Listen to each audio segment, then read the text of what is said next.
Nunca imaginé que perder los frenos en una bajada pudiera ser el comienzo de algo más grande que el miedo. Pero ese día, la Rumorosa no solo me quitó el control del volante, también me quitó las certezas. El motor rugía como si supiera que algo se acercaba. Y yo, aferrado al volante, solo pensaba en no morir. No tenía escapatoria. No había curva segura ni rampa de emergencia a la vista, solo ese muro de roca, ese abismo, y entonces ella apareció. No era una mujer común. No sé si era real o un fantasma del viento, pero se puso frente al camión como si pudiera frenarlo con el alma. Soy trailero. Me acostumbré a tragar kilómetros y tragos amargos, pero ese día, en esa sierra maldita, alguien o algo me enseñó que hay fuerzas que ni los frenos ni la física pueden explicar. Iba cuesta abajo por la Rumorosa, tarde, cargado y con el cansancio pesándome en los párpados como si la noche ya me hubiera alcanzado, aunque el sol aún se estuviera derritiendo en el horizonte.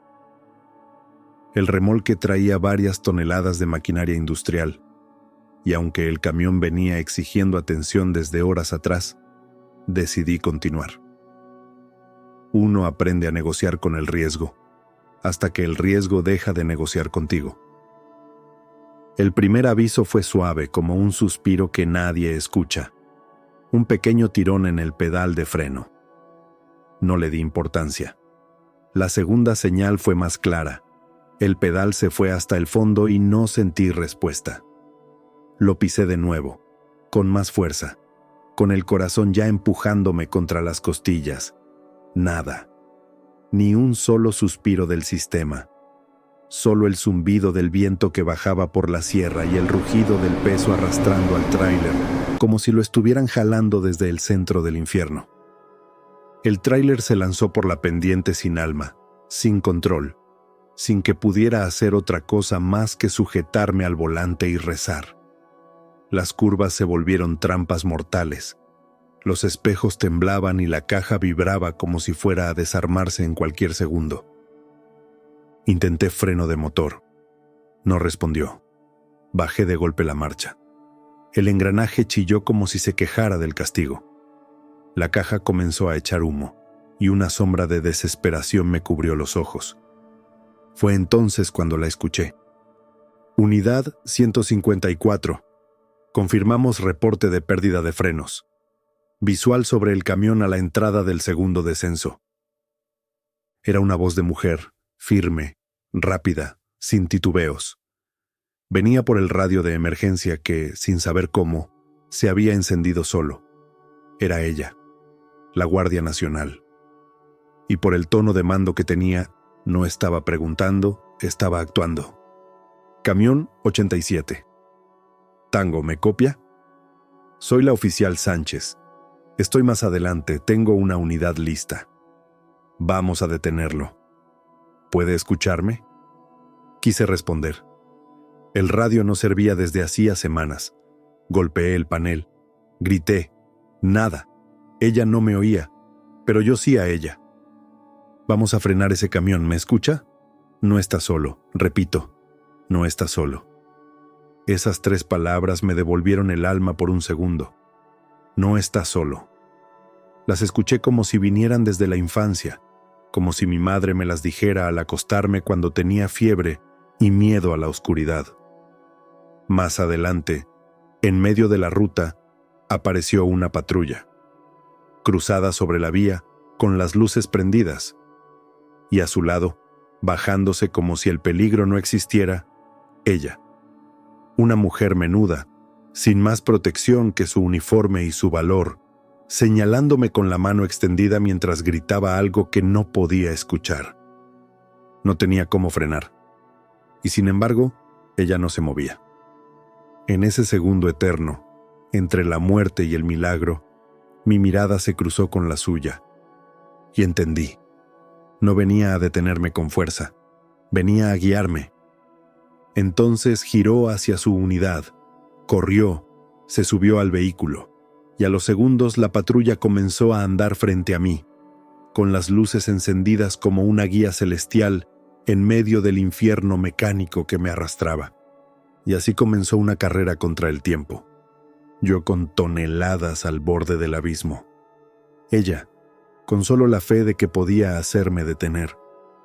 La patrulla iba delante, no más de 30 metros, bajando por el mismo camino en que tantos han perdido la vida. Cada curva parecía un filo dispuesto a cortarlo todo, y sin embargo, ahí estaba ella, conduciendo con precisión milimétrica, con el cuerpo tenso y el pulso firme. Yo, con el tráiler convertido en una bestia desatada, solo podía seguir sus luces como un ciego aferrado a la voz de alguien que prometió no soltarlo. El pavimento vibraba, el remolque se sacudía, el volante respondía con violencia. Intenté otra vez el freno de motor. Nada. El humo ya salía por debajo del tablero. El pedal, muerto. Las llantas, rechinando con furia, y sin embargo, ella no se apartaba. «Vamos. Necesito que se mantenga centrado en el carril izquierdo. Hay una zona de escape más adelante, pero tiene que seguirme», gritaba por la radio. Yo no podía responderle, pero por algún milagro sus palabras me alcanzaban.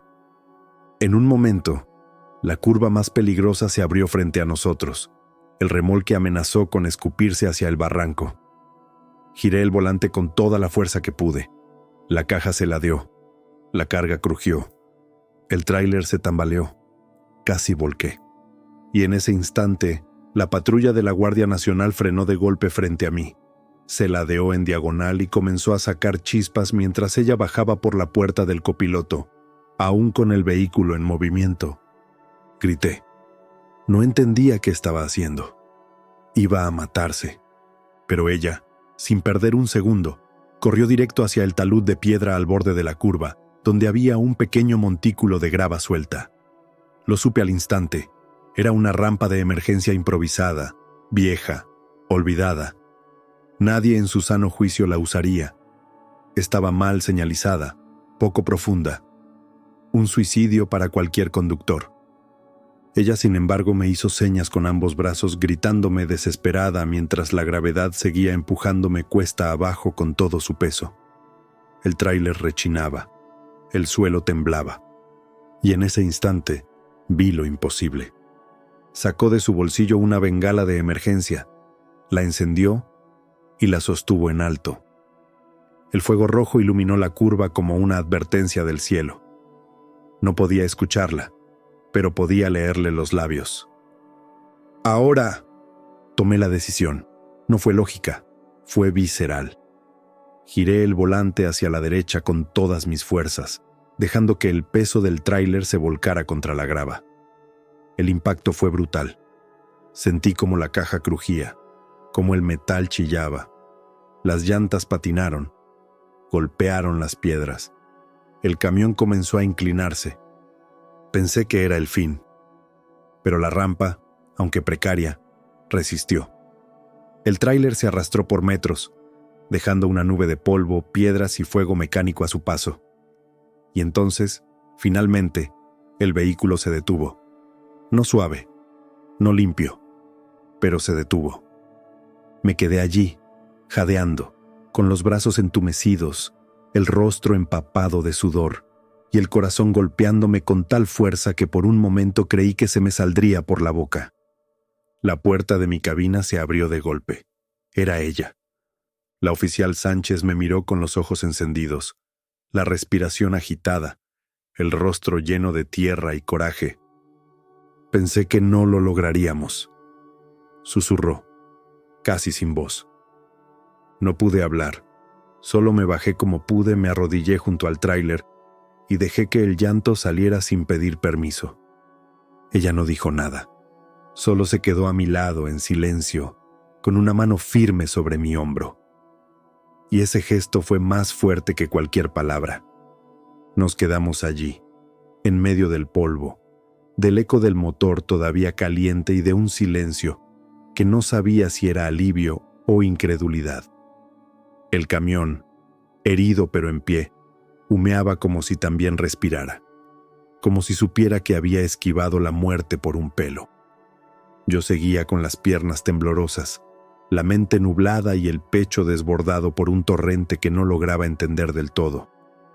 La oficial Sánchez se levantó lentamente, se quitó los guantes, y sin mirar el caos mecánico que habíamos dejado atrás, me habló con la misma serenidad con la que uno le habla a un ser querido cuando sabe que las palabras deben ser pocas pero verdaderas. Usted no frenó el camión solo. Lo frenó porque eligió confiar, y eso no es poca cosa. Intenté decir algo, pero no encontré las palabras. Me sentía pequeño, no por debilidad, sino por la grandeza de lo que acabábamos de vivir. Porque mientras ella maniobraba con precisión y valor, yo había sido un hombre al borde de perderlo todo, y aún así, me había arrojado a la fe. Una fe que no nació en la religión ni en el miedo, sino en la mirada de una desconocida que se atrevió a creer en mí cuando ni yo mismo lo hacía. Me senté sobre una piedra, exhausto, mientras ella se alejaba unos metros a revisar el terreno. La escuché por la radio dar instrucciones, coordinar el cierre del tramo, pedir una grúa. Seguía siendo oficial, seguía cumpliendo con el deber, pero había algo más, un aura invisible que se percibía en cada paso. No era solo disciplina, era propósito. Ella no estaba ahí solo para hacer cumplir la ley. Estaba ahí para cumplir con algo que va más allá de cualquier manual, salvar vidas sin importar el costo. Volvió a acercarse y me ofreció una botella de agua. La acepté, aún con manos temblorosas. Me miró de frente, como si estuviera buscando en mis ojos algo más profundo. ¿Cómo se llama usted? Héctor Ruiz. ¿Tiene familia, Héctor? Tragué saliva. Las imágenes llegaron de golpe. El rostro de mi hijo, que no veía hace 2 años. El de mi padre, que se fue sin despedirse. El de mi esposa, de la que me alejé creyendo que el trabajo lo justificaba todo. Sí, pero hace mucho que no sé cómo regresar a ellos. Ella no me juzgó.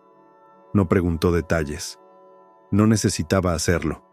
Solo se sentó a mi lado y dijo algo que aún hoy, cuando cierro los ojos, puedo escuchar como si lo susurrara el viento. A veces uno tiene que perder el control para poder cambiar el rumbo. Nos quedamos así, 2 desconocidos sentados al borde de un barranco, con el motor aún caliente y la vida recién de vuelta.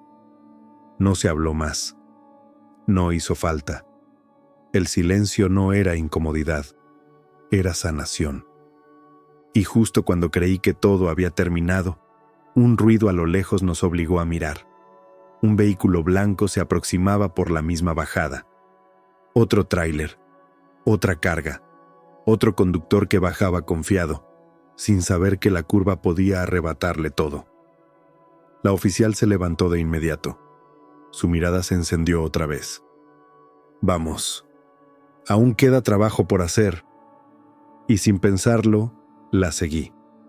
Porque por primera vez en mucho tiempo, sentí que no estaba corriendo hacia nada, sino regresando a mí mismo. El otro tráiler pasó de largo. No traía frenos fallando, ni urgencia, ni muerte detrás del volante.